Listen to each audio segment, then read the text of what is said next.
खेसारी लाल यादव के फैन ने कर दिया ऐसा काम कि आप भी देख के चौंक जाएंगे। आप लोग इतना वीडियो शेयर करें कि खेसारी लाल यादव के पास ये वीडियो पहुंच जाए।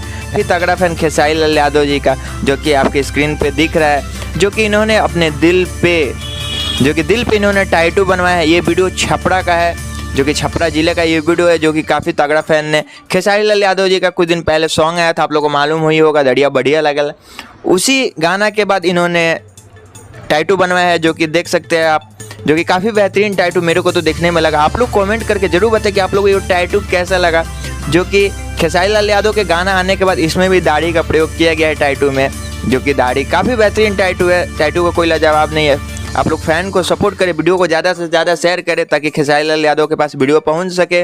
आई होप आप लोगों को वीडियो अच्छा लगे। वीडियो अच्छा लगे तो लाइक कर दे, चैनल को सब्सक्राइब कर ले ताकि ऐसी अपडेट लाता रहूँ। आप हमसे बात करना चाहते हैं, हमसे जुड़ना चाहते हैं, नीचे डिस्क्रिप्शन में इंस्टाग्राम का लिंक दिया गया है, वहाँ से बात कर सकते हैं।